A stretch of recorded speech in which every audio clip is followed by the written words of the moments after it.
E se a gente pegasse um monstro da ficção, como o Vecna, e submetesse ele à estrutura teológica super rigorosa do inferno de Dante? Onde exatamente em toda aquela geografia da condenação a alma dele encontraria o seu lugar eterno?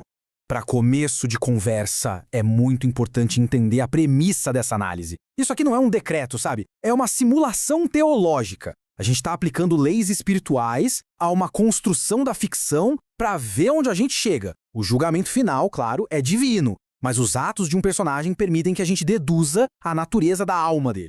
A primeira condição, e talvez a mais importante, para ser condenado no mundo de Dante é a impenitência, a falta de arrependimento. E nisso, o Vecna é um caso de livro. Ele não tem remorso algum, ele tem uma filosofia, os crimes dele não são falhas, para ele são passos necessários na evolução dele. É uma rejeição completa final de qualquer chance de redenção. A origem do mal dele está na ubris, naquele orgulho sem medida. Desde criança, como Henry Creel, ele já se via como superior. A admiração dele pela aranha viúva negra não era pela beleza, nada disso, era teológica. Ele via nela um predador solitário, que impõe a própria ordem ao caos, um modelo para a ambição dele de consertar uma criação que ele acha que é falha. E os primeiros pecados capitais dele são a fundação de toda a sua trajetória.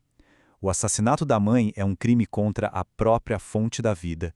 O da irmã, a aniquilação da inocência. São atos que quebram os laços mais sagrados e fundamentais da ordem natural, mostrando que para ele, absolutamente nada é sagrado. E a maldade só se aprofunda com o massacre no laboratório de Hawkins. Aquilo não foi um ato de fuga, foi um ato de traição em série.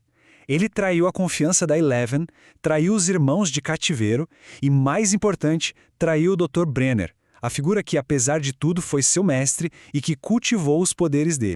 O objetivo final do Vecna é a apoteose. Ele não quer só destruir, ele quer recriar o mundo à imagem e semelhança dele. É uma tentativa de usurpação divina, de trocar a ordem da criação pela vontade tirânica dele. É a blasfêmia na sua forma mais pura e ambiciosa. Bom, com as acusações na mesa, a gente começa a descida. Será que poderíamos parar no sexto círculo, o da heresia? Afinal, a filosofia dele é profundamente herética. Mas, não. Para Dante, a heresia é um pecado do intelecto. E o Vecna transformou a teoria dele em sangue. A heresia foi só a base. A alma dele é muito mais pesada que isso. E o sétimo círculo, o da violência? Ah, com certeza ele se encaixa ali. Ele foi violento contra o próximo, contra a natureza e contra Deus. Seria um destino justo, mas ainda assim parece raso. A violência do Vecna não era impulsiva, era fria, calculada. A violência era a ferramenta dele, mas o método de verdade era muito mais profundo. E é aqui que a jornada afunda de verdade. O inferno de Dante reserva o pior castigo não para a força bruta, mas para a malícia que usa a inteligência para corromper o maior bem humano que existe, a confiança. Então vamos para o fundo do abismo? Bem-vindos ao nono círculo. Aqui não tem fogo, só tem gelo. O lago congelado de Cocustos é a metáfora perfeita para a ausência total de amor, de calor humano. É o frio absoluto do egoísmo, o lar perfeito para os traidores. É aqui que o Vecna vai encontrar sua verdadeira casa.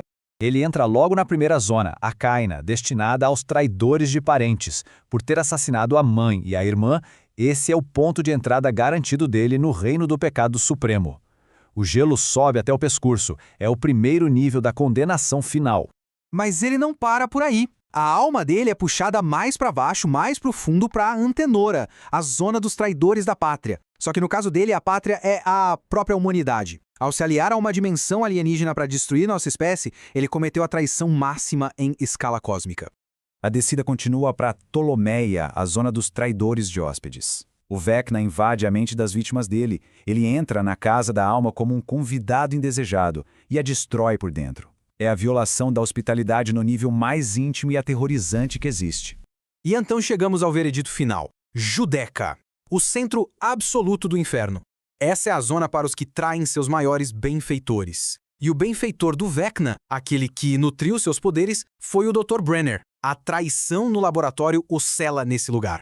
E qual é a punição eterna dele? A ironia poética da justiça divina. O ser que buscava uma consciência de colmeia, que queria conectar tudo a si mesmo, é condenado à solidão absoluta. Preso no gelo, a internet psíquica dele é cortada para sempre. O onipresente, agora, está eternamente só.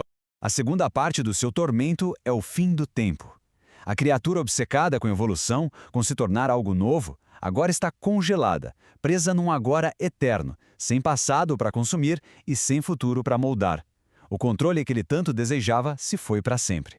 O tormento psicológico dele é ser um espectador impotente, condenado a ver, através do gelo, o mundo humano que ele tanto desprezava.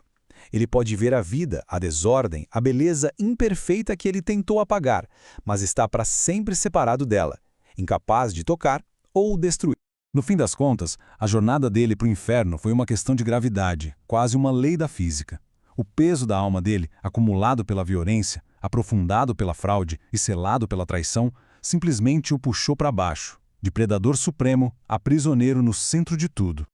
Então, para fechar esta análise, o julgamento, claro, pertence a Deus. Mas se a gente seguir a lógica interna, implacável, do sistema de Dante, o destino de Vecna é um só: o gelo. É a soberba que se torna tão densa e fria que congela a si mesma por toda a eternidade. A inscrição no portão do inferno de Dante serve como o epitáfio perfeito para este julgamento. Para uma alma como a de Vecna, não resta nada além do frio. E assim termina nossa descida analítica, aplicando a teologia clássica ao monstro moderno. Uma prova de que as grandes histórias, sejam elas antigas ou novas, sempre exploram as mesmas profundezas da alma humana.